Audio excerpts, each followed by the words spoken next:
Churchill a écrit « Jamais pendant toute la guerre nous ne pouvions oublier que tout ce qui se passait sur mer, sur terre ou dans les airs dépendait en fin de compte de la bataille de l'Atlantique. »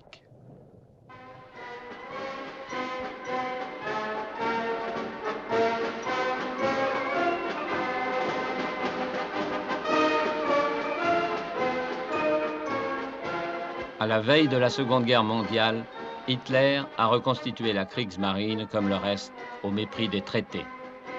Les cuirassés de poche, ultra légers mais dotés d'un armement redoutable, ont permis à l'Allemagne de tourner les clauses du traité de Versailles.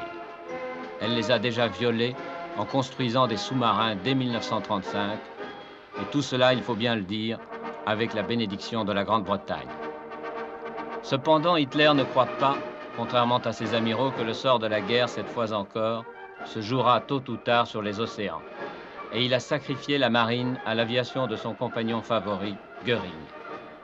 Les amiraux allemands ne lui en tiennent pas rigueur et chantent ses louanges comme le fait le grand amiral Raeder. Mein Führer, aus nächtlichem Dunkel haben Sie uns und mit der Marine ein ganzes dankbares Volk aufwärts geführt zur Morgenröte einer lichteren Zukunft. Der Segen des Allmächtigen möge Sie und das deutsche Volk geleiten auf dem steilen, dornenvollen Wege des Aufstiegs, den Sie uns führen. Ils forment une caste à part dans le Grand Reich, ces marins lucides, parfaitement intègres, profondément religieux et pourtant nazis bon teint. Raeder, grand amiral de la flotte, et Dönitz, le patron des sous-marins. Dans une villa tranquille de la banlieue de Hambourg vit un vieil homme, au destin étrange et lourd. Il a été le grand as des sous-mariniers allemands pendant la guerre de 14-18. Si Hitler lui avait donné en 1939 autant de sous-marins qu'il en réclamait, oui, c'est vrai, le sort de la bataille de l'Atlantique eût peut-être été changé. Est-ce pour cela qu'avant de se suicider dans son bunker, Hitler le désigna en 1945 comme son successeur, ce qui lui valut la mission la plus pénible de sa longue vie de soldat, ordonner la capitulation sans condition de l'Allemagne. Il a été condamné au procès de Nuremberg à 10 ans de prison. Il a perdu ses 2 fils, l'un tué sur le front de Russie, l'autre coulé avec son sous-marin dans l'Atlantique. A-t-il des remords, des regrets, ce vieillard sec et droit qui s'obstine à répéter « Ah, si Hitler nous avait écoutés !» Oui, c'est lui, c'est Dönitz. En automne 1939, nous étions loin de posséder les moyens suffisants pour une guerre maritime qui nous aurait permis d'entrer en action contre l'Angleterre sur le théâtre de l'opération décisive de la guerre de l'Atlantique. Le moyen de combat le plus efficace à cette fin était le sous-marin. Nous n'en possédions que 23, pouvant atteindre l'Atlantique à partir de l'Allemagne. J'avais demandé à maintes reprises au cours de l'hiver 1938 à 1939 et à partir du début de la guerre, un effectif de 300 sous-marins, ce qui en aurait affecté 100 au combat, 100 se seraient trouvés sur le chemin de l'aller ou du retour et 100 dans les chantiers de révision.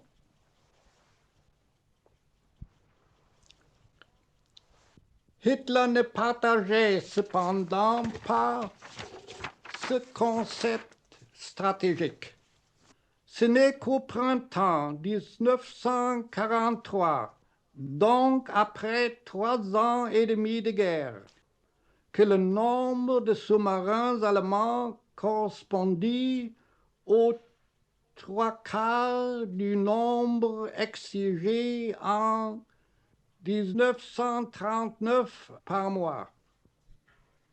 Mais c'était trop tard. Le Hecht est le dernier sous-marin de la bataille de l'Atlantique encore en service dans la Bundesmarine. Et Otto Kretschmer, l'as des as, surnommé le loup de l'Atlantique, est aujourd'hui amiral dans un état-major de l'OTAN.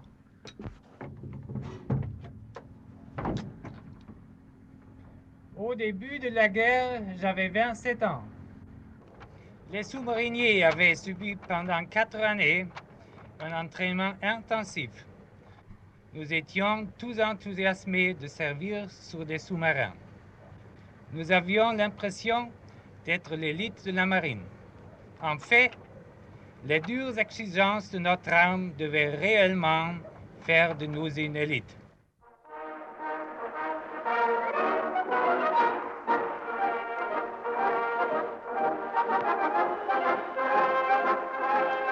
Ils ne sont pas très nombreux, en effet, quand la guerre éclate, mais ils sont prêts. Pour eux, il n'y aura pas de drôle de guerre. Dès le premier jour, ils partent en fanfare vers le grand large pour une guerre fraîche et joyeuse.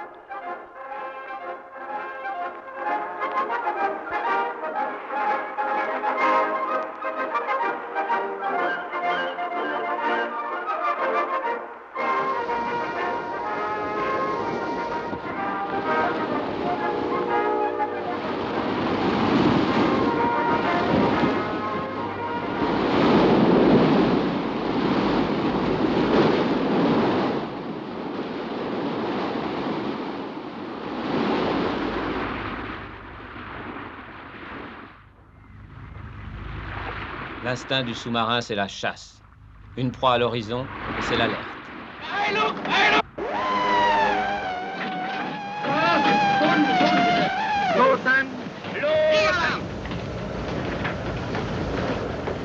Chacun connaît par cœur les gestes qu'il doit faire. Les barres à moins toutes, les ballasts, les moteurs électriques, le périscope, parer aux torpilles.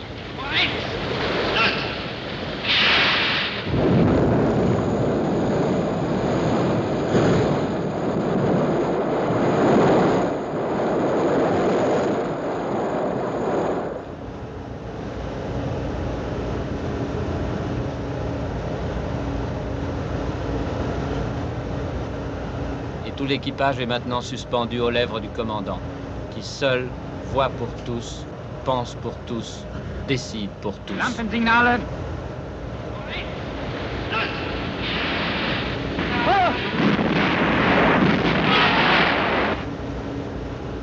Ainsi, dans le premier mois de la guerre, les U-boats de Dönitz coulent le porte-avions anglais Courageous et une quarantaine de navires marchands. En tout, 150 000 tonnes.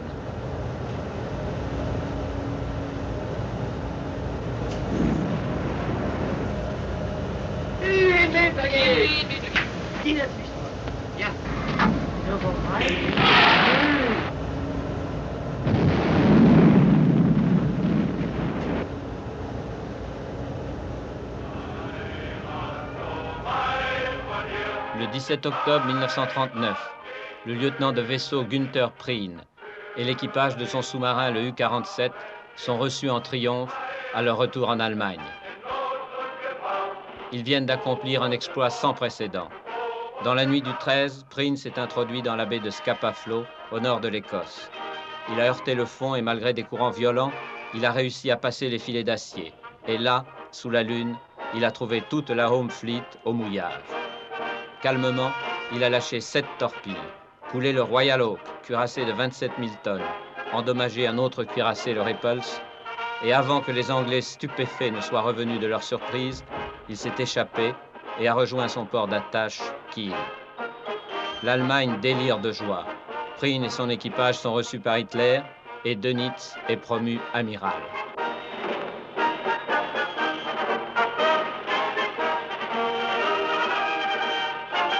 Churchill, quand la guerre éclate, est premier lord de l'amirauté. Il sait, lui, que depuis des siècles, le sort de son pays se joue sur les océans. Et il ne l'oubliera jamais. L'Angleterre est une île, c'est sa force, mais c'est aussi sa faiblesse.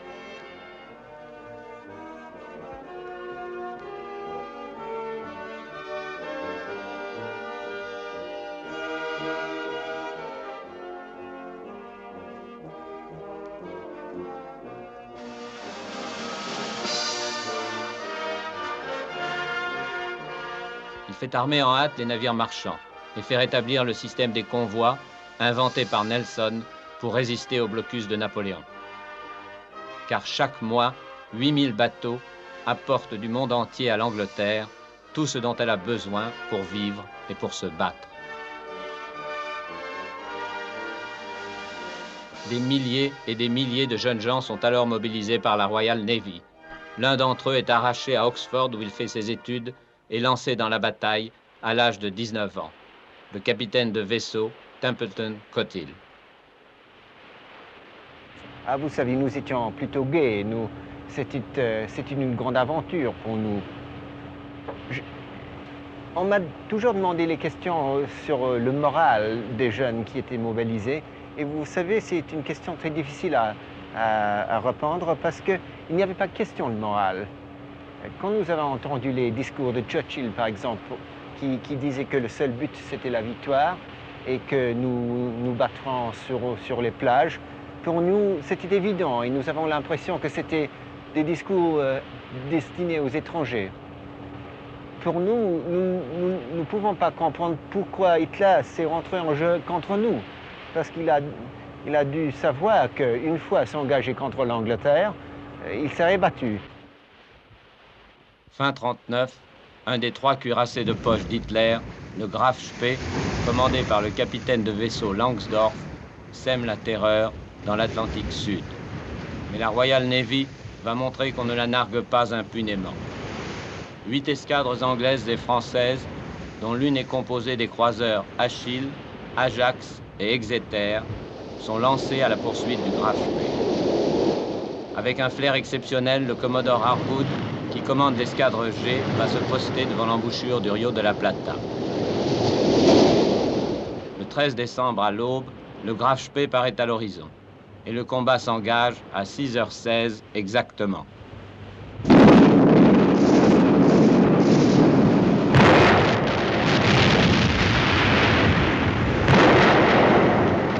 Les croiseurs anglais sont plus rapides, mais le cuirassé de poche est mieux armé.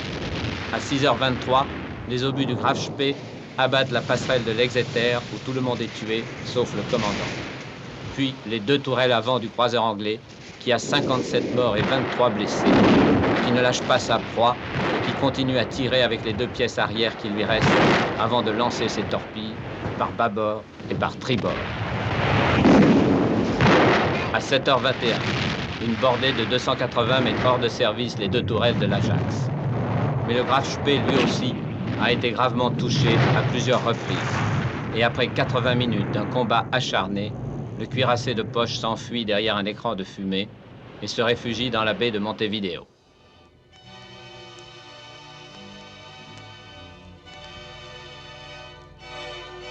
Selon les conventions internationales, Langsdorff peut rester 72 heures dans un port neutre, mais il lui faudrait au moins 2 semaines pour réparer son bâtiment. Il commence alors par débarquer ses blessés et par enterrer ses morts.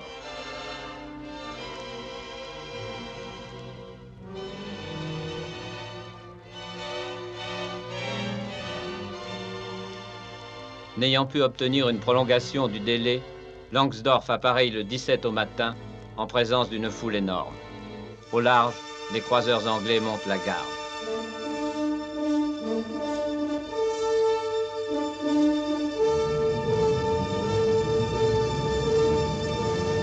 Arrivé à 9000 de la côte, le Graf Spee, une des plus belles unités de la flotte allemande, se saborde pavillon haut. Plus aucun navire de surface allemand ne s'aventurera dans l'Atlantique avant longtemps. 3 jours plus tard, dans sa chambre d'hôtel, le capitaine de vaisseau Langsdorff, ayant réglé le sort de son bateau et celui de son équipage, se fait sauter la cervelle.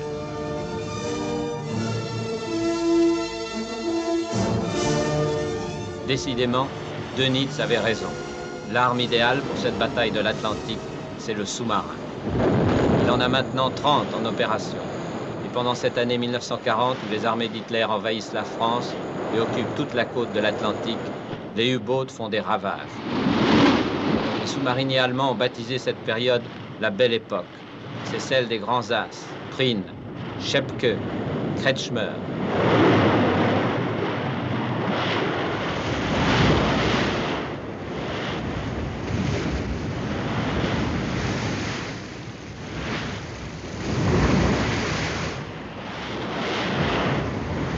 En principe, ils attaquent en surface et de nuit. Ce sont les ordres formels de Dönitz. Mais le plus souvent, ils n'ont même pas besoin de se gêner. Et comme ils n'ont pas une confiance absolue dans leurs torpilles, ils attaquent aussi au canon.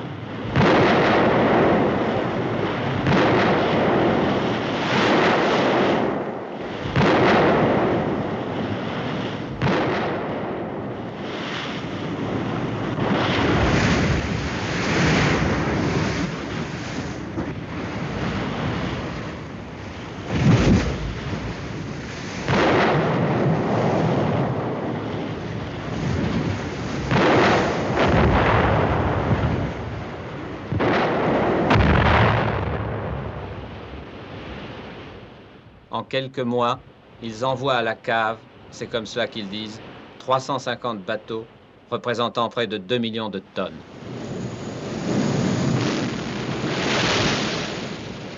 Quant aux naufragés, que faire? On leur jette quelques boules de pain, un compas, et on leur souhaite bonne chance.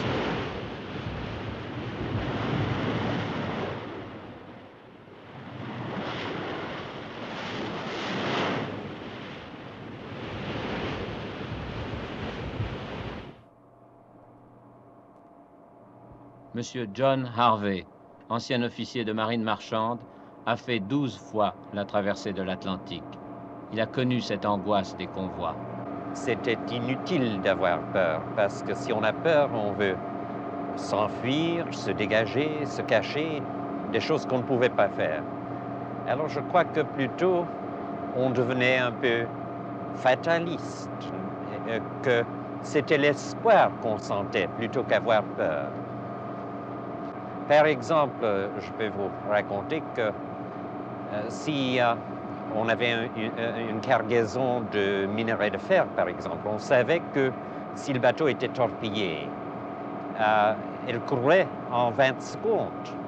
Donc on dormait tout habillé, le gilet de sauvetage tout près, la porte de la cabine ouverte, en espérant que s'il y avait une explosion, on pourrait courir sur le pont et peut-être échapper. Si le cargaison était d'autres explosifs, on se mettait en pyjama, on fermait la porte de la cabine, on s'endormait. Et si on était encore là le lendemain, alors on n'avait pas été torpillé. Quelle est votre expérience la plus dramatique? Enfin, la plus dramatique, je crois qu'un soir, dans un convoi que les U-boats attaquaient, tout devant mon bateau, j'ai vu sauter une petite corvette, le Speedwell, qui était torpillé, et on a dû naviguer parmi les hommes qui étaient dans la mer et qui nous criaient pour les sauver. On ne pouvait rien faire dans un convoi, il faut continuer en chemin, et on espère seulement que peut-être un autre escorte derrière le convoi a pu sauver quelques-uns de ces hommes malheureux. Ce n'est pas tant la noyade brutale que craignent les naufragés, mais l'asphyxie par le mazout, ou la mort lente par le froid, la faim et même, ô ironie, la soif.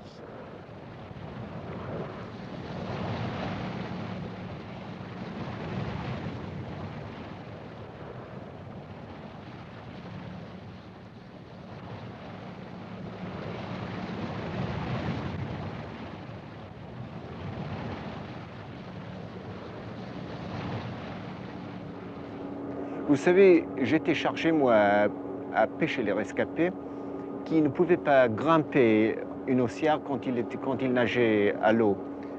Nous jetions une espèce de filet fait de l'haussière par-dessus le bord, et parce que j'étais jeune et mince, je pouvais descendre presque sur la surface de l'eau pour pêcher ceux qui ne pouvaient pas grimper. Alors, je me rappelle que j'ai pêché quelques naufragés qui ont été presque étouffés par la mazoute. Et ensuite, j'ai remarqué dans la surface de l'eau qui était encore propre, une femme. Et elle était assez jeune et belle et d'un visage calme. Et j'ai mis mes bras sous ses épaules pour la repêcher parce que j'étais tenu par une corde et l'équipage devait me tirer avec le naufragé pour arriver sur le pont. Et quand il en tirait, j'ai trouvé que j'avais que la moitié d'une femme dans mes bras parce que son tronc était coupé en deux. Contre les loups, c'est ainsi que les marins désignent les U-boats, une seule défense, le convoi. Formule qui exige avant tout l'esprit d'équipe et la discipline, deux qualités heureusement très britanniques. Mais il faut aussi un flegme imperturbable pour se traîner pendant des jours et des jours, d'un bout de l'océan à l'autre, de la pointe de l'Irlande à la pointe de Terre-Neuve, ballotté par les tempêtes, à la vitesse désespérante de 7 nœuds à l'heure, comme si l'on traversait l'Atlantique à bicyclette. Pour ne pas s'arrêter quand son voisin est coulé, pour garder ses distances quoi qu'il arrive, en colonne par 10, 15 ou 20, à 500 mètres les uns des autres, immenses cibles flottantes qui s'étalent sur une dizaine de kilomètres de front et sur 2 ou 3 kilomètres de profondeur.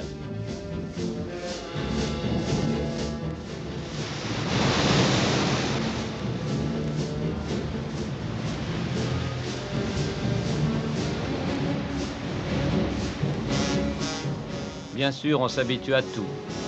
Après tout, la vie continue et la ration de rhum de Sa Majesté aide à soutenir le moral des matelots.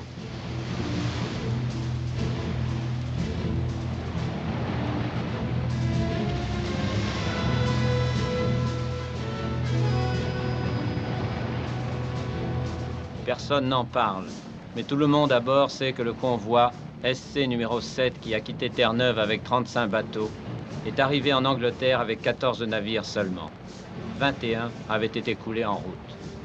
C'est un record, certes, mais les convois perdent souvent 20% de leurs effectifs. Oui, c'est cela le plus dur. Cette tension nerveuse, cette veille constante où l'on s'use les yeux à chercher sur l'immensité de l'océan un sous-marin qu'on ne voit jamais, puisqu'on sait qu'il est là seulement lorsque sa torpille éclate dans le ventre d'un cargo. Et puis l'océan était un adversaire plus cruel encore que les U-boats. 25 ans après, le contre-amiral Howard Johnston, qui a été le chef du bureau de la guerre anti-sous-marine auprès de Churchill, n'a pas oublié tout cela. Alors l'Atlantique, le nord d'Atlantique surtout, c'était une océan très très dur. En hiver, il y a les tempêtes qui suivent les tempêtes. Sud d'Islande, ici, il y a une zone de dépression permanente. Il y a la neige, la glace, des icebergs, surtout ici. En Islande, il n'y a pas de glace, malgré le nom. En été, la pluie, les nuages à 1000 mètres. Je rappelle, en été, on n'a pas vu le soleil ni les étoiles pendant 12 jours. Le temps du traversée d'Irlande à Terre-Neuve. Alors pour la navigation, ça introduit beaucoup de problèmes. Même les noms des grands caps, ici en sud de Groenland, Cap Farewell, Cap Adieu. Farewell, je ne sais pas en français, c'est comme adieu pour toujours. Ici, Cap Race, Cap Turbulence. En Écosse, Cape Wrath, Cap Colère.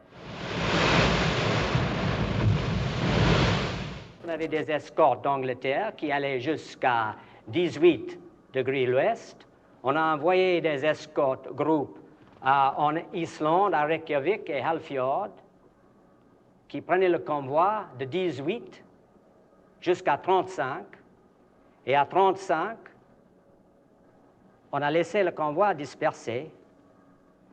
Plus tard, quand les sous-marins est allé plus loin, on a établi les escortes canadiens à St. John's, Terre-Neuve, et vers le mai 41, on a réussi de faire l'escorte avec les bateaux de surface tout le long du voyage. À bord du Prince of Wales, en août 1941, Churchill rencontre Roosevelt et se met d'accord avec lui sur les buts de guerre. Les États-Unis ne sont pas encore entrés dans le conflit, mais ils ne sont plus neutres. La conférence est baptisée Conférence de l'Atlantique et à cette occasion, Churchill déclare à Roosevelt « Nous savons de naissance que la mer dominera toujours la terre ». Les États-Unis ont déjà donné à la Grande-Bretagne 50 vieux destroyers contre la cession pour 99 ans de bases à Terre-Neuve et dans les Antilles. En 1941, les convois sont enfin protégés par des escorteurs qui les surveillent comme des chiens de garde.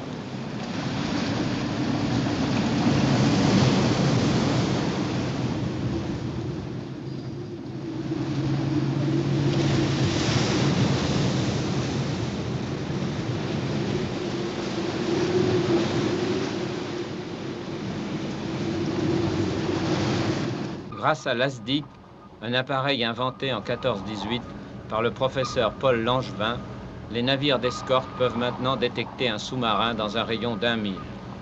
Lorsque l'écho sonore s'arrête, c'est que le sous-marin est là, au-dessous, à la verticale.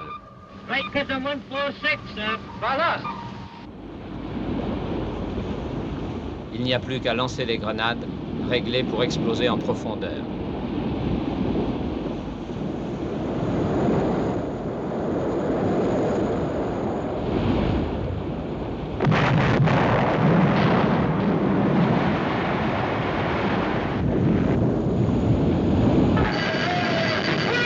Secoués par les salves des grenades, les sous-marins n'ont qu'un seul moyen d'échapper à cet enfer.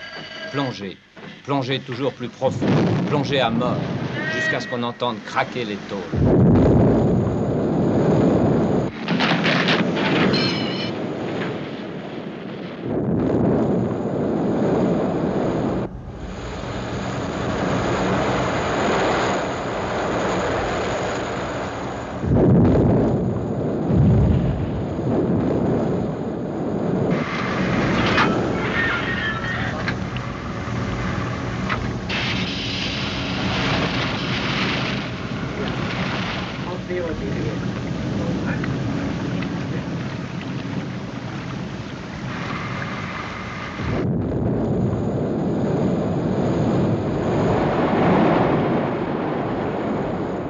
Désormais, les escorteurs mènent la vie dure aux U-boats.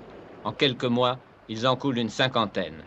C'est la fin de la belle époque, la fin des as. En mars, 2 des vieux loups de Dönitz, Prien et Schepke, sont envoyés par le fond sous les yeux de leur camarade, Kretschmer. Une demi-heure plus tard, mon sous-marin, le 99, suivit celui de Schepke au fond de l'Atlantique. C'était au nord des îles Faroé. Nous fûmes touchés par le destroyer Walker sous les ordres du fameux commandant Donald McIntyre, qui est maintenant mon ami. Il me rendit en 1955 mes jumelles qu'il m'avait prises ce jour-là. Les voici, rendues à Otto Kretschmer le 27 octobre 1955. 6 ans de camp de prisonniers nous attendaient. Mon équipage, dont la moyenne d'âge était de 20 ans, s'est conduit admirablement toujours. Ensemble, nous avons coulé près de 1300 000 tonnes de bateaux ennemis. Les amiraux allemands songent alors à ressortir leur navire de surface. Le Bismarck, un monstre de 40 000 tonnes, qu'ils tiennent pour insubmersible, reçoit l'ordre en mai 1941 de se rendre dans l'Atlantique. Sous le commandement de l'amiral Lutyens, il quitte les ports de Norvège et fait un grand détour par le nord de l'Islande, près du pôle. Il débouche enfin dans l'Atlantique, où l'attend une partie de la flotte anglaise. Le tir des canons de 380 du Bismarck, réglé par des calculateurs automatiques, va faire merveille. Et après quelques instants de combat, le plus gros cuirassé anglais, le Hood, explose, s'ouvre en deux et coule à pic. Le porte-avions Victorious lance alors ses vieux Swordfish à la poursuite du cuirassé allemand, qui, plongeant de l'avant et laissant une longue traînée de mazout, essaie désespérément de rallier Brest.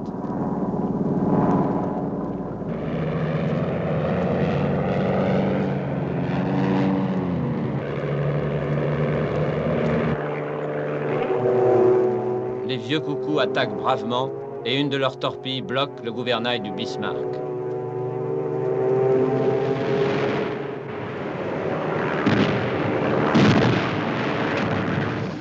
Le lendemain, c'est l'Alali.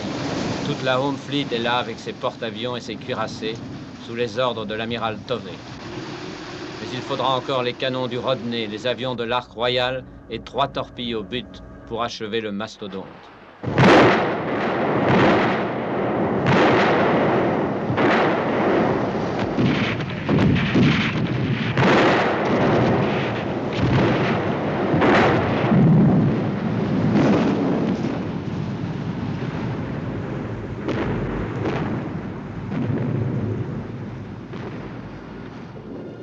Avant de couler, avec tout son équipage, l'amiral Lutyens a envoyé à Berlin un dernier message. Nous combattrons jusqu'au dernier, Heil Hitler. Pour la Royal Navy, c'est enfin une grande victoire que l'on inscrit sur tous les bateaux qui ont participé au combat.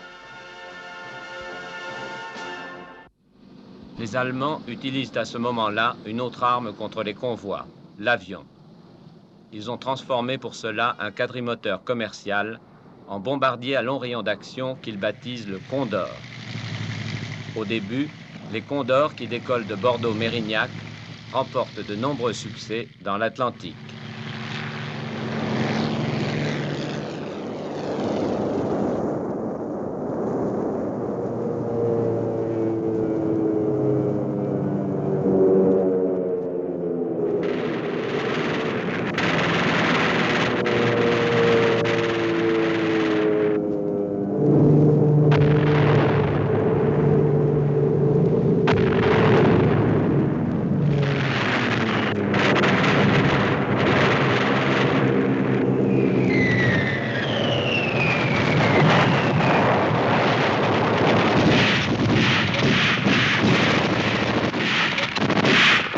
Dès 1941, les Alliés ont trouvé une double riposte, une DCA de plus en plus fournie et de plus en plus efficace, et les porte-avions d'escorte qui protègent bientôt les convois tout au long du voyage.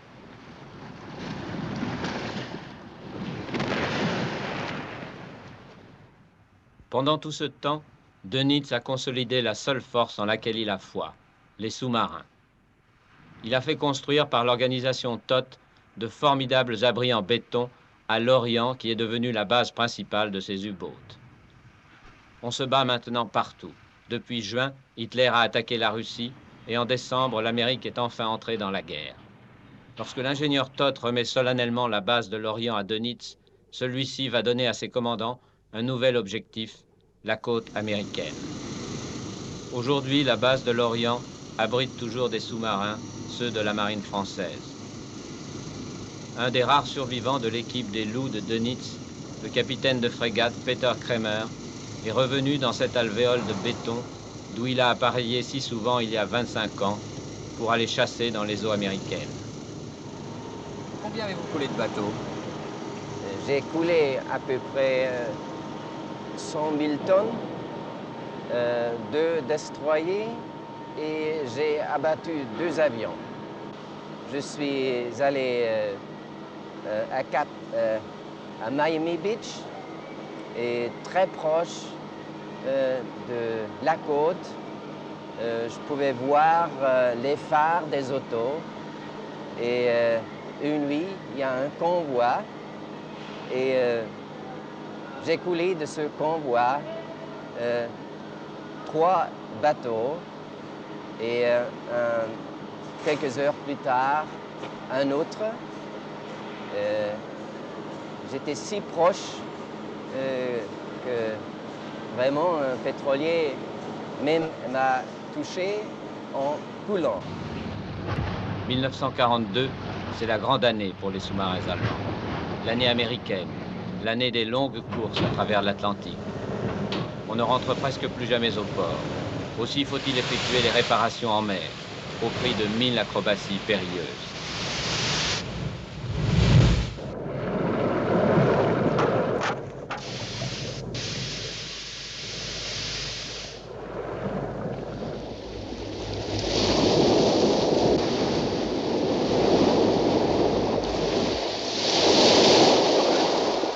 Au milieu de l'année, Dönitz met en service des sous-marins ravitailleurs que les matelots baptisent aussitôt les vaches à lait. Elles sont toujours fidèles au rendez-vous, ces vaches à lait, pour apporter aux U-boats tout ce dont ils ont besoin: carburant, vivres et torpilles.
Et les loups peuvent alors repartir pour leur chasse ininterrompue tout le long des côtes d'Amérique.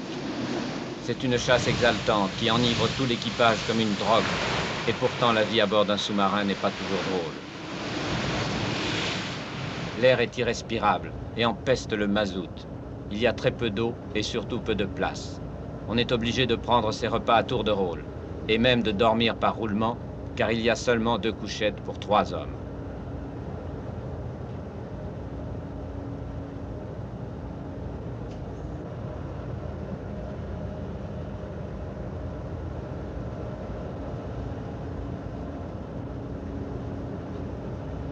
Et ce sont les longs quarts de veille, là-haut sur le kiosque balayé par les vagues.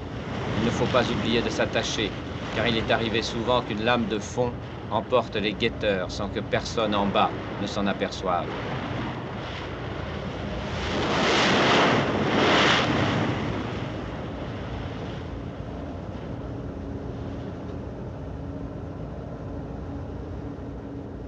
Mais la récompense est au bout du chemin. C'est le moment de se mettre à l'heure américaine. Et la voilà enfin, à portée de jumelles, la terre promise, comme ils l'appellent. On peut voir les phares des autos sur la côte, et avec un peu de chance, les gratte-ciel de New York. C'est alors le paradis des U-boats, qui font des ravages dans les convois de pétroliers. L'Amérique du Sud est devenue en effet la seule source de ravitaillement en carburant de la Grande-Bretagne. C'est à cette époque que Dönitz confie au sous-marin U-156, commandé par le capitaine de corvette Hartenstein, une mission extraordinaire: aller détruire la raffinerie d'Aruba au large du Venezuela.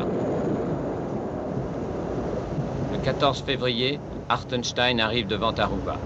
Il passe et repasse au large de l'île et dans son périscope, il admire son objectif, la plus grande raffinerie du monde. L'île est sans défense. Il ne peut pas manquer son coup. Alors, à 5 reprises, il répète la manœuvre ordonnée par Dönitz.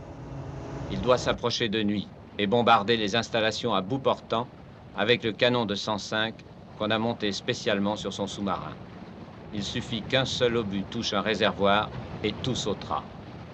À la nuit, Hartenstein approche doucement comme prévu. Mais soudain, juste devant lui, il aperçoit 2 pétroliers à l'ancre. La tentation est trop forte.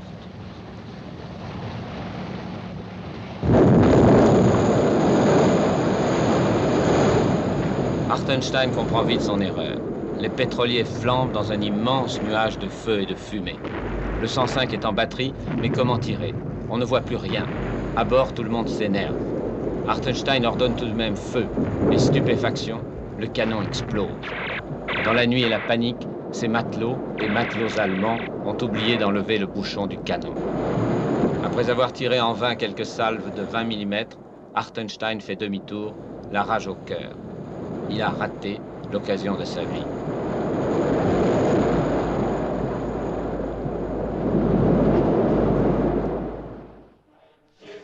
Mais la plupart des commandants de sous-marins qui rentrent à Lorient au cours de cette année 1942 ont été plus heureux que lui. Ils arborent des chapelets de fanions proclamant leur victoire. Blanc pour les cargos, rouge pour les navires de guerre. Dönitz a l'impression de toucher au but. Il possède enfin une centaine de sous-marins en opération et il en produit plus de 20 par mois. Dans la terre promise, ses loups battent tous les records. En avril, 94 bateaux coulés représentant 500 000 tonnes. Record absolu pour toute la guerre. Et pour les 12 mois de 1942, près de 7 millions de tonnes, c'est-à-dire en une seule année, la moitié du tonnage que les sous-marins allemands couleront pendant toute la guerre.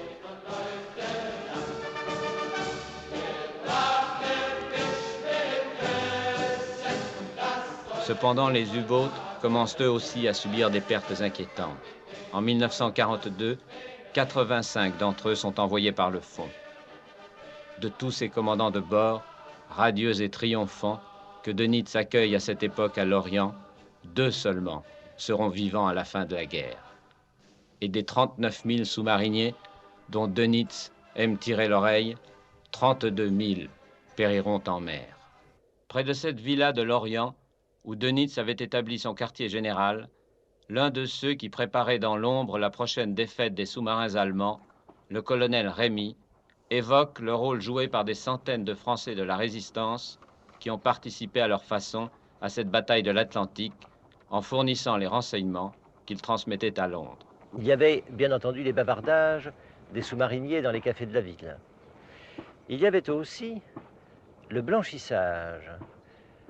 Quand les sous-marins rentraient, il était nécessaire de blanchir le linge du bâtiment et le linge de corps des hommes.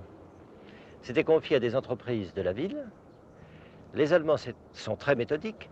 C'était généralement 48 heures avant le départ qu'ils faisaient reprendre ce linge. On savait donc qu'un sous-marin allait partir.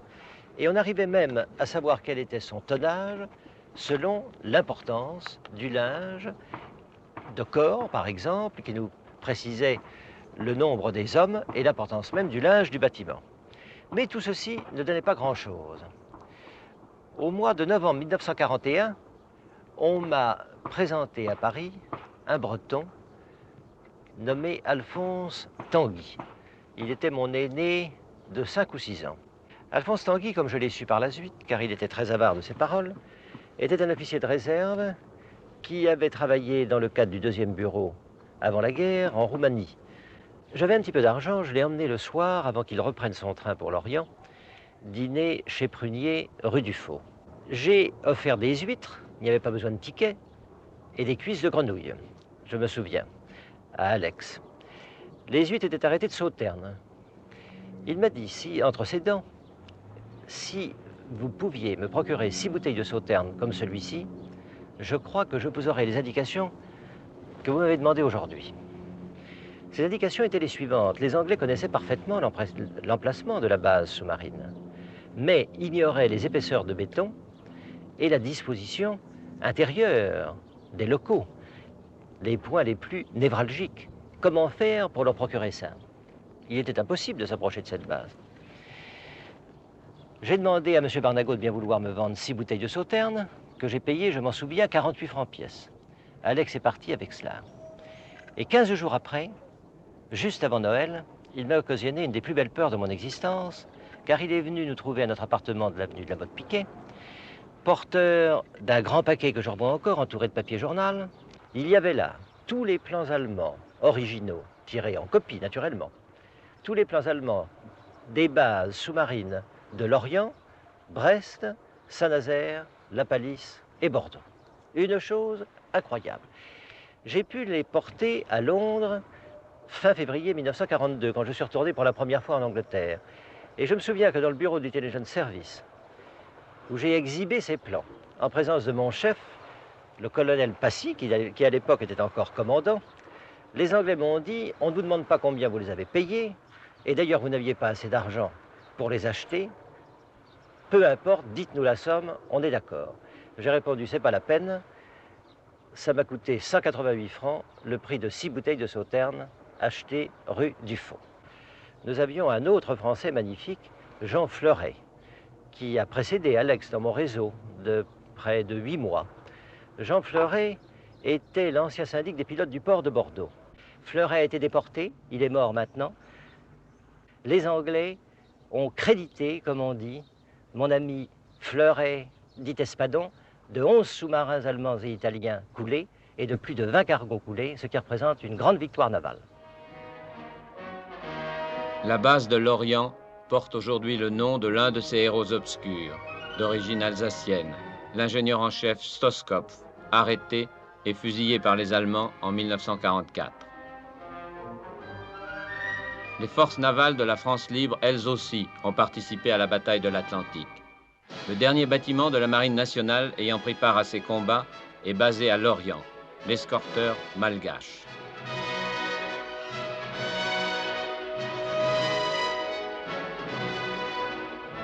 À son bord, le contre-amiral Pépin Le Halleur évoque cette poignée de marins qui, en 1940, choisirent de poursuivre le combat.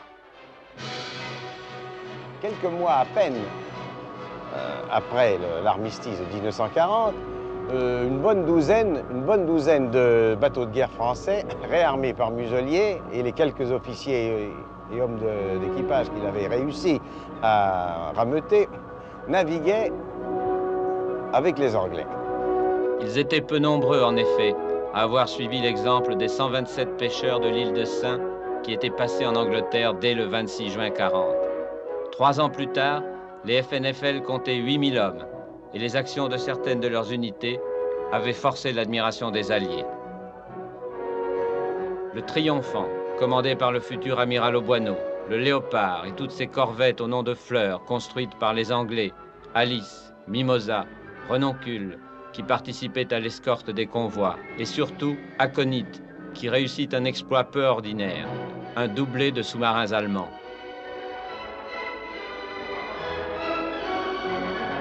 Et les sous-marins, le Surcouf, le Ruby, que les Anglais considéraient comme le meilleur sous-marin des flottes alliées.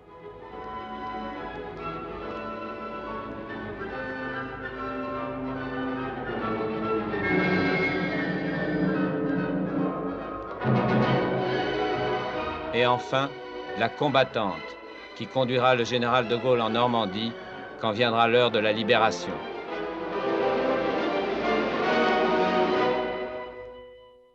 Les FNFL ont eu des succès assez importants, eu égard au petit nombre de bateaux. Si mes souvenirs sont exacts, les quelques 15 gros bateaux de mer actifs ont coulé pendant la guerre à eux seuls 6 ou 7 sous-marins, ce qui est considérable, étant donné que l'énorme marine de Vichy, qui était 10 fois supérieure, à elle seule n'a coulé que 2 sous-marins. Il est vrai qu'elle est restée au port pendant les trois quarts du temps.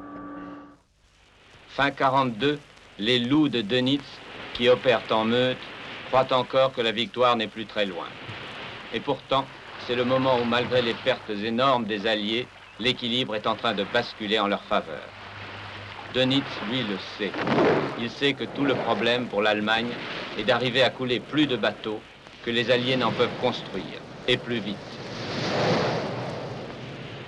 Cette course de vitesse, l'Allemagne l'a perdue, depuis le jour où le formidable potentiel de l'industrie américaine a été jeté dans la balance. Le célèbre industriel Henry Kaiser introduit pour la première fois les éléments préfabriqués et la production en chaîne dans la construction navale. Et le résultat est stupéfiant. De ces chantiers, les fameux Liberty Ships sortent à la cadence de 1 par jour. Avant la fin de la guerre, Kaiser à lui seul aura construit 1500 cargos et 50 porte-avions.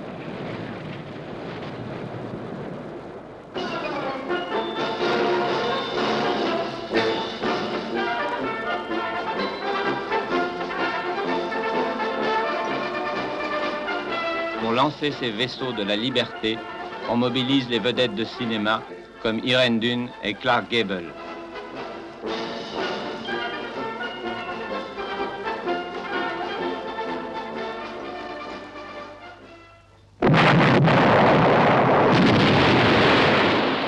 « 1943 marque le grand tournant.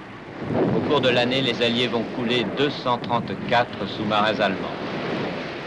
Les loups ne peuvent plus approcher des convois sans être soumis à de terribles grenadages au minol, un nouvel explosif que les Alliés ont mis au point.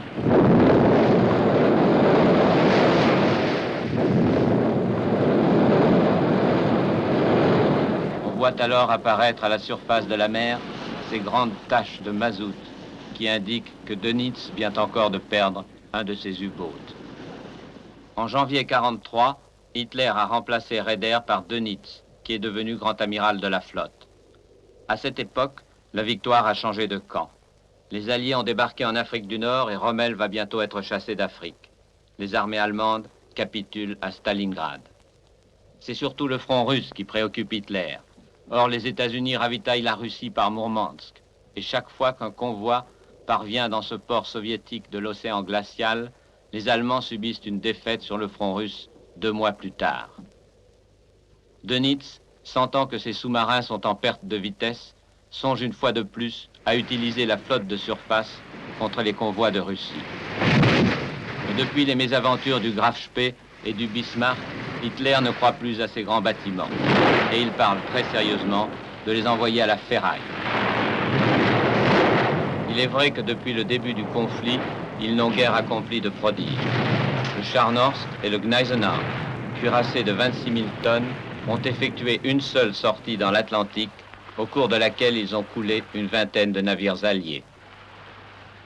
Puis ils sont rentrés à Brest et n'ont plus quitté le port pendant toute l'année 1941. En février 1942, ils vont accomplir un exploit retentissant, c'est vrai, l'opération Cerbère. Sous les ordres de l'amiral Ciliax, l'escadre allemande traverse le pas de Calais à la barre de la Royal Navy et de la Royal Air Force. Le 12 février, les cuirassés Scharnhorst et Gneisenau, le croiseur Prince Eugène, accompagnés de 8 torpilleurs d'escorte et de 16 vedettes rapides, ont quitté Brest en direction de la mer du Nord. Les chasseurs Messerschmitt du général Galland, basés à Calais, assurent la couverture aérienne.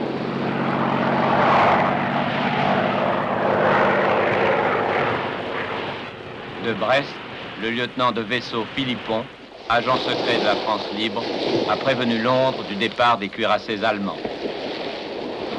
Les Anglais lancent à leur poursuite 6 torpilleurs, 6 vedettes lance-torpilles et 250 bombardiers, mais aucun ne pourra approcher.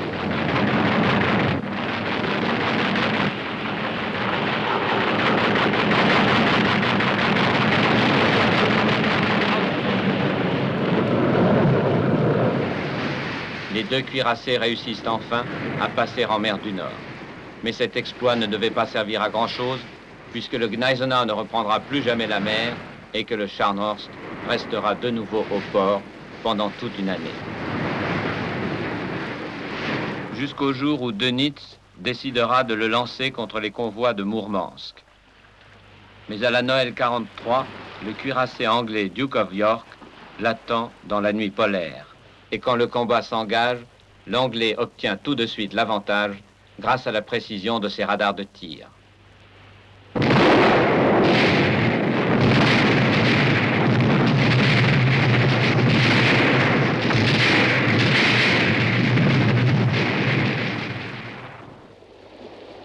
Lorsque le Duke of York s'approchera de l'endroit où a coulé le cuirassé allemand, il n'y trouvera plus que 36 rescapés sur un équipage de 2000 hommes.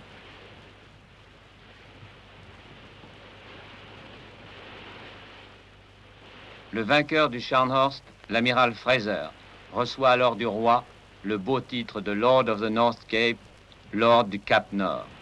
Pour lui, la fin du Scharnhorst demeure 25 ans plus tard le souvenir à la fois d'une victoire et d'une tragédie. And then my destroyers attacked and we felt the explosion of the torpedoes and we knew she was finished. And then I closed her and we opened fire again, so we weren't quite certain what happened. And then she turned over, but I never saw her go down actually. But it was a terrible sight in a way to see a ship of that size going down that way with 2,000 people on board, including, I think, about quite a lot of young midshipmen. And we only picked up 30, because in those icy waters, of course, you don't last more than a couple of minutes. And that was the end of that battle. Dönitz utilise tous les moyens pour couler toujours plus de bateaux. Ses vedettes lance-torpilles attaquent comme des guêpes les convois de l'Atlantique à leur arrivée près des côtes anglaises.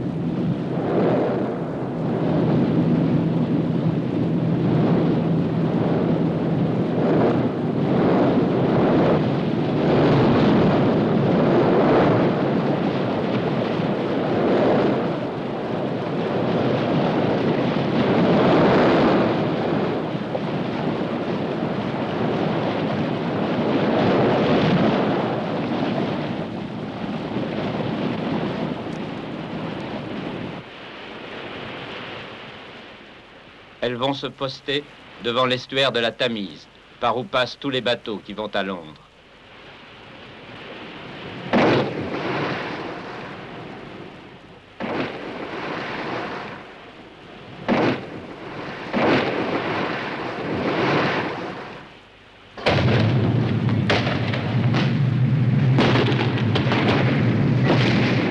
Dès qu'elles ont largué leurs torpilles, elles repartent à toute allure vers les côtes françaises.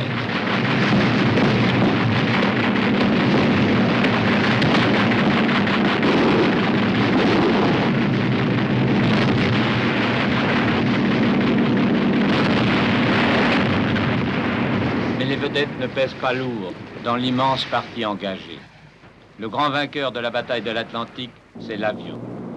Tous les avions anglais du Coastal Command, chargés à l'origine de la protection des côtes, mais qui s'aventurent chaque jour de plus en plus loin. Les avions américains, basés en Islande et qui surveillent l'Atlantic Gap, ce milieu de l'Atlantique où les sous-marins ont longtemps régné en mer. Et enfin, les chasseurs des porte-avions. Bientôt, les avions qui patrouillent pendant des heures et des heures sur l'océan deviennent l'obsession des commandants de sous-marins. La situation était tellement grave pour nous que Dönitz a envoyé 3 commandants expérimentés en route. C'était Guggenberger, Kuppisch et moi-même. Et Guggenberger et Kuppisch sont coulés. Et moi, j'étais le seul qui est revenu. Mais c'était toujours la même histoire. Au même moment où on était en surface, on a été attaqué et bombardé par des avions. C'est comme ça que vous avez compris que les avions étaient équipés du radar. Oui, mais ce n'était pas seulement l'avion, c'était aussi l'ASDIC des destroyers et le radar qui est installé sur les destroyers. C'est la technique qui avait été la cause des pertes des sous-marins.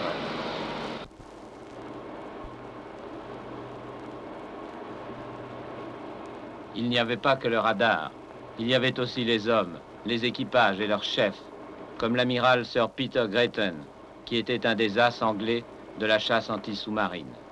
En mai 1943, brusquement, tous les éléments se sont réunis et nous avons pu, pour la première fois, faire passer un convoi menacé par 20 sous-marins sans perdre un seul bateau. Je commandais l'escorte de ce convoi et nous avons coulé les avions de Coastal Command et nous, 5 sous-marins. Tout de suite, Dönitz a donné à ses U-boats de quitter l'Atlantique Nord et pendant 4 mois, il n'y a plus eu une seule attaque de sous-marins dans cette région. Combien avez-vous coulé de sous-marins? Personnellement, j'ai coulé 3 ou 4 sous-marins. Mais mon groupe, Escort Group B7, on a coulé 12 ou 13 grâce à son travail d'équipe. À la fin de la bataille, je n'avais plus besoin d'envoyer des signaux. Chaque commandant savait exactement ce qu'il avait à faire. Fin 43, les sous-marins allemands chassés de l'Atlantique sont traqués jusque dans la banquise.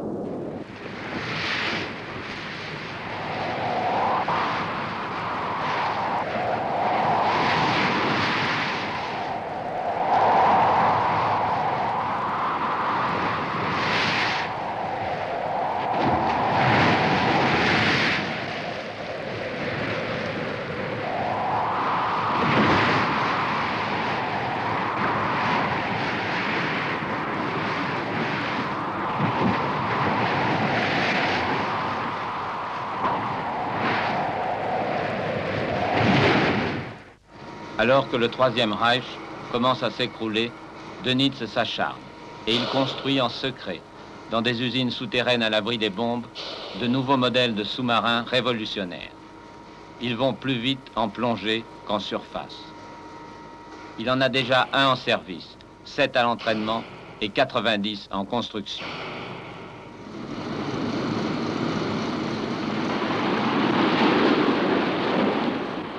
Les Allemands viennent en effet d'inventer le Schnorkel, un appareil qui permet de naviguer en plongée comme en surface sur les diesels et non plus sur les moteurs électriques comme autrefois, c'est-à-dire à 17 nœuds au lieu de 6 ou 8. Mais il est trop tard. Churchill est déjà sûr de sa victoire.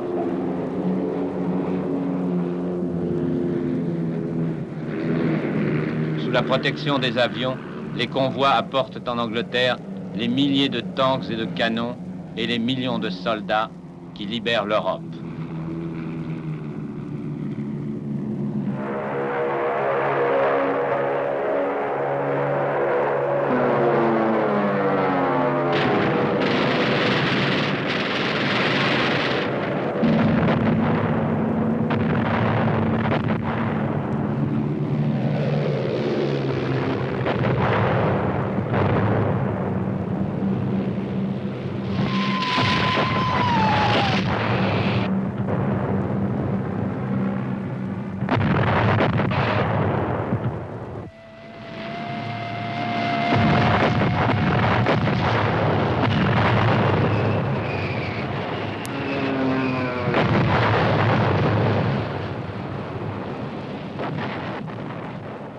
Jusqu'à la fin, Dönitz trouvera des volontaires, mais ils savent qu'ils vont à une mort certaine, une mort atroce.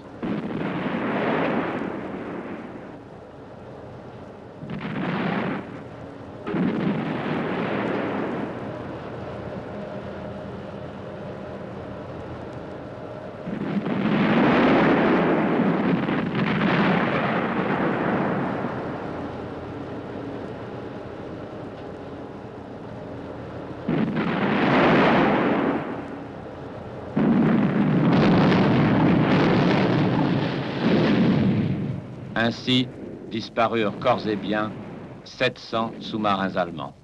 La fin est venue tout d'un coup. Le 4 mai, l'amiral Dönitz a donné l'ordre aux sous-marins de rentrer en Allemagne. Et le 8 mai, on a reçu l'ordre de monter à la surface et se rendre aux Anglais. Et le dernier signal que l'amiral Dönitz a envoyé ses sous-marins, c'était à la hauteur de leur courage. Parce qu'ils étaient des gens, des équipages, des commandants avec énormément de courage, énormément d'initiative. Et ce signal a dit, je me rappelle, vous avez battu comme des lions. Maintenant, je vous donne l'ordre le plus dur de votre carrière, monter à la surface et hisser un grand drapeau noir et se rendre à l'ennemi. Un à un, les sous-marins allemands remontent à la surface. Mais quand on en fera le compte, on en trouvera seulement 153.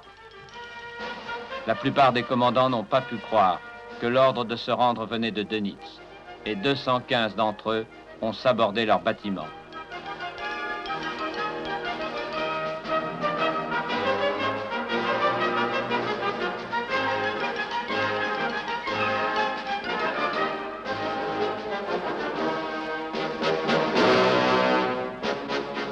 Les autres sont conduits dans les ports alliés. et les marins britanniques peuvent enfin contempler ces loups qui ont semé la terreur dans l'Atlantique.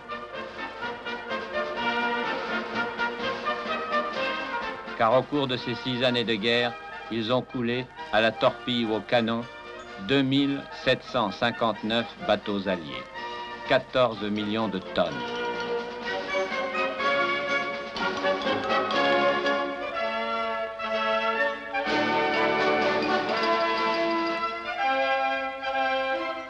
On les range enfin le long des rives de la Tamise, et Churchill en fait venir un à Londres pour le montrer au peuple anglais.